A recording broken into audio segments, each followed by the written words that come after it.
Tuhan bersamamu.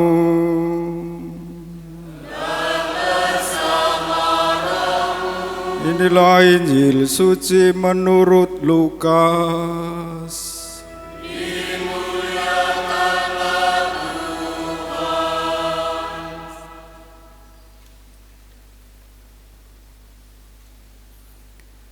Yesus berkata kepada murid-muridnya, "Hendaklah kamu murah hati, sebagaimana Bapamu adalah murah hati.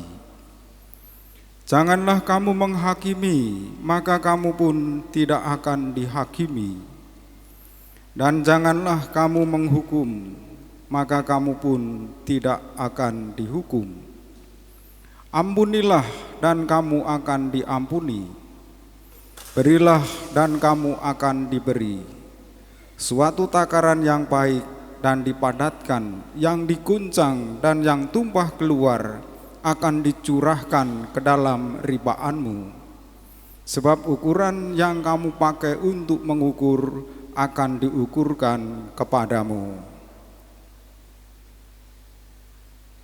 Demikianlah sabda Tuhan.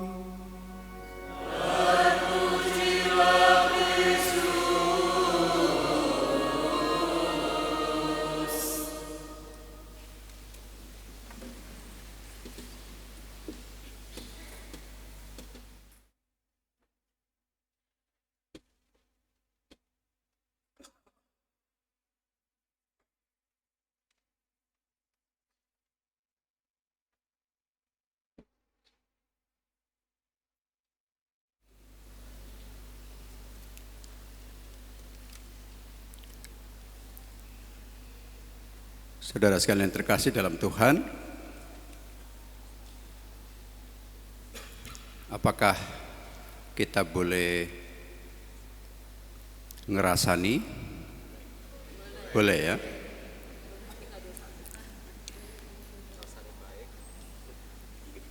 Boleh atau tidak boleh? Ngerasani itu apa? Membicarakan orang lain. Apakah kita boleh menghukum? Loh, tadi ngerasani boleh kok, menghukum tidak. Apakah kita boleh mengadili orang lain? Tidak. Ya boleh menghukum, boleh mengadili, asal kita adalah hakim, ya, hakim.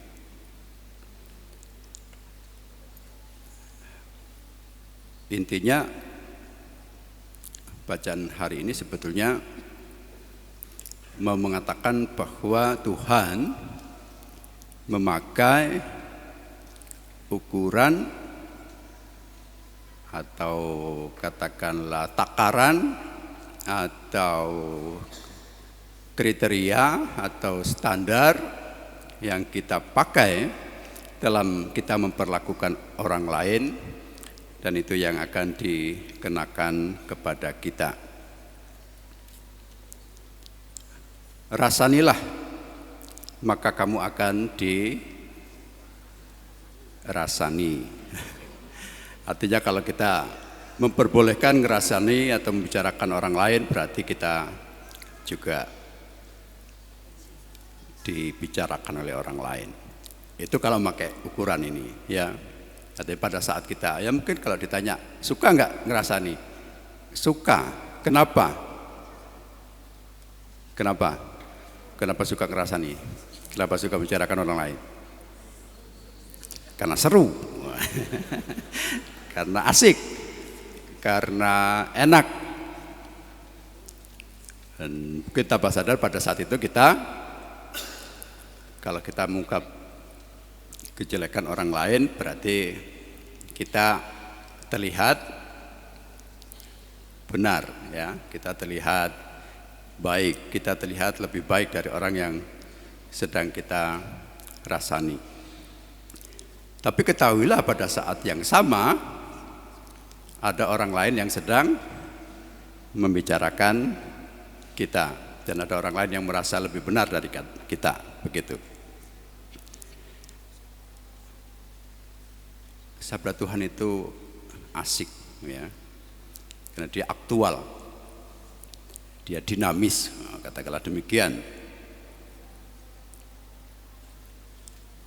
Dan sebetulnya ya, kalau kita merenungkan kitab suci, mau dikatakan pada saat itu sebetulnya kita sedang berhadapan langsung dengan Allah sendiri, ya. Dalam kata pengantar tadi saya katakan, itulah dinamika kita secara pribadi-pribadi berhadapan dengan Allah.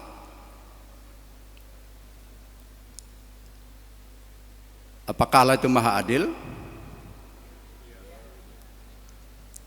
Ya. Ini ada Pak Julius, ada siapa yang suka bicara hukum?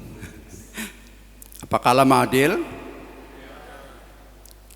Yang adil itu artinya dia akan menghukum yang bersalah, ya kan? Tapi ini ngapain masih ada di sini semua? Tenang-tenang. Apakah di sini semua benar? Nah, ngapa masih hidup? Tidak dihukum oleh Allah, ya. Berhadapan dengan keadilan Allah, kemahaadilan Allah, kita selayaknya sudah dihukum. Karena kita semua berdosa. Dan Allah yang Maha Kudus, ya itu artinya pasti tidak mengendaki dosa. Berhadapan dengan keadilan dan kekudusan Allah, ya kita tidak akan pernah bisa bertemu dengan Allah. Tetapi karena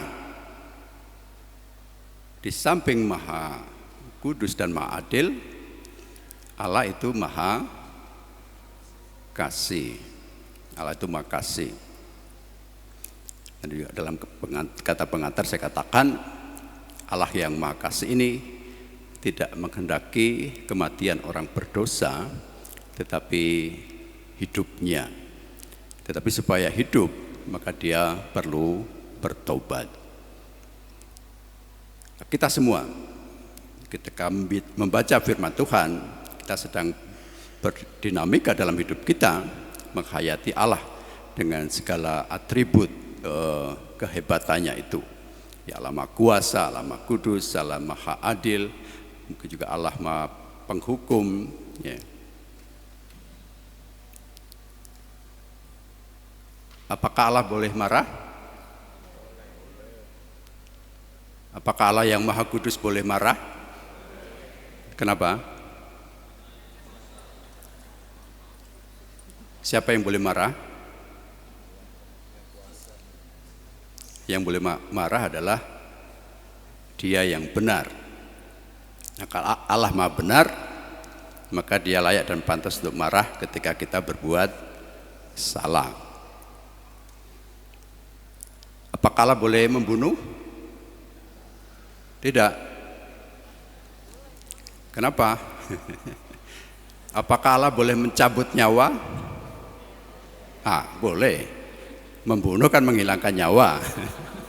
Mencabut nyawa manusia. Kenapa boleh? Ya, karena Dia yang punya, Dia yang membuat. Dikatakan kalau orang mati itu artinya kembali, jiwanya kembali kepada sang empunya, kepada Allah. Ya, Allah boleh. Nah, kenapa kita tidak boleh membunuh? Ya, karena kita tidak bisa membuat nyawa. Maka di dalam hukum manusia, ya menghilangkan nyawa seseorang itu kejahatan. Karena manusia tidak pernah boleh. Hanya yang punya, hanya yang bisa menciptakan. Maka juga dalam kitab Ayub dikatakan, ya ketika Allah mengambil nyawa kita, dikatakan Allah yang memberi, Allah yang mengambil. Itu yang selalu kita renungkan. Nah, Allah boleh menghukum, Allah boleh tidak mengampuni, Allah boleh marah, Allah boleh menghilangkan nyawa kita, karena semua adalah hak Allah. Nah, kenapa kita tidak boleh marah? Nah, karena kita belum benar. Tapi kalau ada yang memang sudah benar sekali, ya boleh marah. Saya tidak berani marah-marah, karena saya juga belum benar. Baru belajar jadi uskup. Baru belajar dari uskup kok sudah marah-marah misalnya, kan tidak enak didengar. Ya. Tapi ada juga yang sering memakai alasan, Yesus saja marah, masa saya tidak boleh? Nah, apa artinya itu? Kalau Yesus yang Tuhan aja boleh marah, masa saya manusia nggak boleh? Ya, mengatakan bahwa saya lebih besar dari Yesus. Yesus yang maha baik aja marah, kok saya yang tidak baik tidak boleh marah? Tidak, justru terbalik. Yesus boleh marah karena dia benar. Ya. Nah, saya mau mengatakan bahwa dalam tradisi kekatolikan, menghayati ini memang tidak gampang, ya. Tidak boleh dendam, tidak boleh menyimpan dendam, ya. Karena kalau ada orang yang bersalah kemudian minta maaf, kita harus segera memaafkan. Kenapa orang sering lama-lama menyimpan dendam? Ya tadi karena asik, ya. Tapi juga mungkin karena berpikir kalau saya mudah mengampuni, saya sudah memaafkan, mudah memaafkan, ya enak di dia. Dia menyakiti hati saya kok, dia tenang-tenang saja. Dia merasa bahwa ada sesuatu yang merugikan dirinya. Ya, dia menghitung pengampunan, pemaafan itu sebagai untung rugi. Ya. Nah, dia juga sedang berpikir soal keadilan. Adalah adil kalau orang yang menyakiti hati saya juga menderita. Tapi Yesus tidak pernah mengatakan begitu. Justru ampunilah, ya, sebanyak apa? 70 kali 7 kali, ya. Artinya kalau ada orang minta maaf karena kesalahannya, ya sebagaimana alamat pengampun, ya kita segera mengampuni.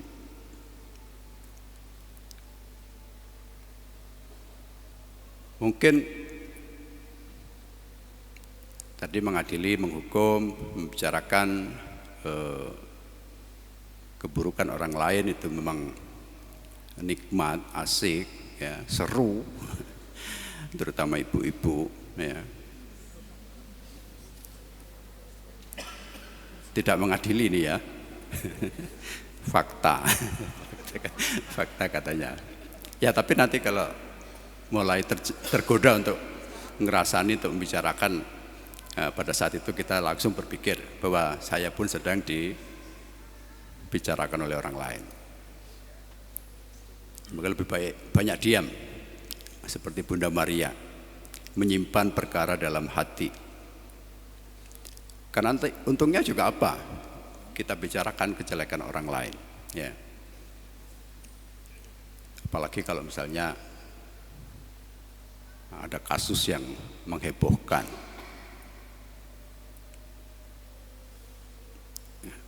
Ketika dibicarakan, apakah orang yang kemudian dalam arti mau kita singkirkan, dalam arti mau ya kita adili beramai-ramai begitu, ya.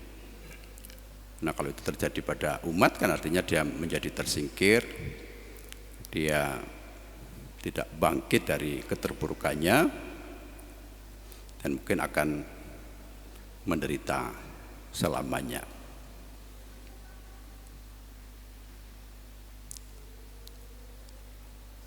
Tapi yang jauh lebih penting adalah bahwa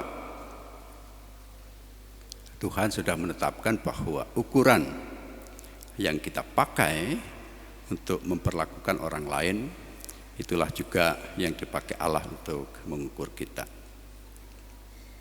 Hendaklah kamu murah hati, sebagaimana Bapamu adalah murah hati. Berdasarkan cerita-cerita, orang Teluk Betung ini sudah seperti Bapak, murah hati semua, ya, suka memberi, suka berbagi. Karena baru cerita, karena saya orang baru, artinya apa? Saya belum mendapat.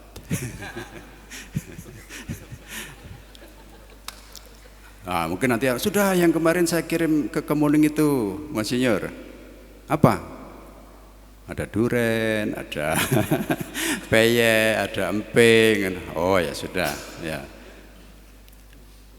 Lah kenapa tidak bilang?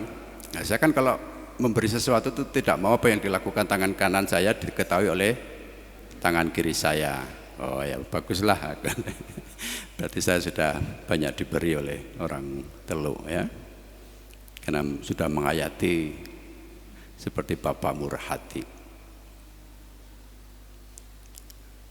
Jangan kamu menghakimi, karena kamu pun akan dihakimi. Janganlah kamu menghukum, karena kamu akan dihukum. Ampunilah dan kamu akan diampuni, ya. Berilah dan kamu akan diberi. Saya juga mendengar cerita bahwa banyak orang Teluk yang mempunyai refleksi, keyakinan bahwa Monsinyur, kalau saya makin banyak memberi, itu berarti Allah juga akan banyak memberi berkat. Benar ya? Ya tidak berani ngomong karena tidak pernah memberi berarti. Ini jebakan ya, jebakan Batman. Tapi ya untuk keuskupan saya kira itu kenyataan. Banyak orang bermurah hati, banyak orang memberi, banyak orang hatinya rela berbagi karena mungkin saya memberi sedikit, tapi yang saya rasakan berkat Allah besar. Tapi juga sudah ada yang menghayati bahwa ketika memberi banyak, dia juga banyak diberi. Itu semua sesuai dengan firman Tuhan, ya. Untuk mengatakan bahwa ternyata pada diri kita masing-masing ada potensi, ada kapasitas, ada kemampuan untuk bisa menjadi perpanjangan tangan Allah dalam kita berbuat baik dan mengasihi sesama, ya. Suatu takaran yang baik yang dipadatkan, yang dikoncang dan yang tumpah keluar akan dicurahkan ke dalam ribaanmu. Pasti banyak yang sudah mengalami bahwa berkat Allah tidak pernah kurang. Berkat Allah terus berlimpah, ya. Ya asalkan memang kita setia pada kehendak Allah. Menghayati bahwa saya adalah orang yang diutus untuk menjadi berkat bagi orang lain. Nah, gereja secara keseluruhan menjadikan dirinya berkat bagi orang lain lewat opsi pilihan dari Yesus sendiri untuk mengabdi mereka yang miskin. Option for the poor. Itu apa artinya? Karena mereka tidak berdaya, mereka tidak punya kemampuan untuk hidup, mereka butuh gereja. Nah, gereja siapa? Kita semua. Orang yang dipersatukan dalam hakikat keputraan Yesus Kristus, yang bersama dengan Yesus kita mau jadi sakramen keselamatan bagi semua orang. Seperti visi dari Keuskupan Tanjung Karang. Ada yang hafal visi keuskupan? Ada? Yang bisa yang hafal tunjuk jari. Hasil dari Perpas Gelar 3 yang nanti juga akan dijanjikan oleh pastor paroki yang baru. Coba kita sebutkan bersama-sama. Visi Keuskupan Tanjung Karang. Maksudnya dijawab, bukan ngulangi saya.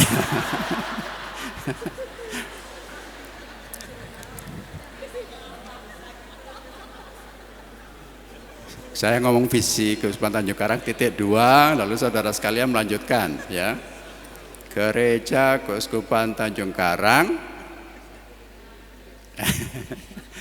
Berarti tidak ada yang peduli dengan visi. Ya, visinya penting karena itu yang menjadi titik tolak dari reksa pastoral kita ya.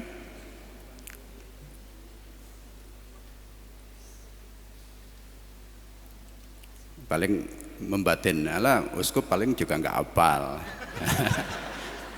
Ya saya orang baru pasti akan mempelajari supaya ketika ditanya saya bisa menjawab ya. Pastor paroki yang baru apa enggak?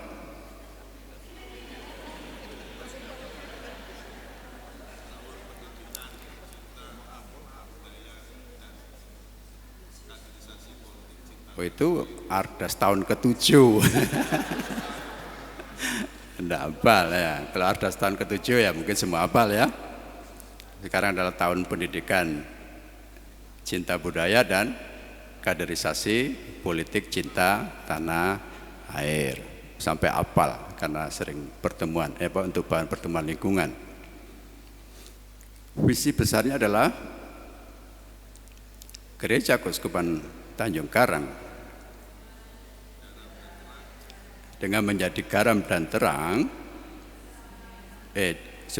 Tulisannya itu garam duluan terang duluan ya. Terang dan garam ya dunia bersama Kristus sang jalan kebenaran dan kehidupan adalah sakramen keselamatan bagi semua orang. Ini semua. Ya mungkin tidak maksudnya supaya dihafal jadi wawasan atau ilmu, tetapi memang itu yang sedang kita hidupi. Dan di dalam surat gembala yang pertama saya tulis, saya katakan kita sudah berada di rel yang benar.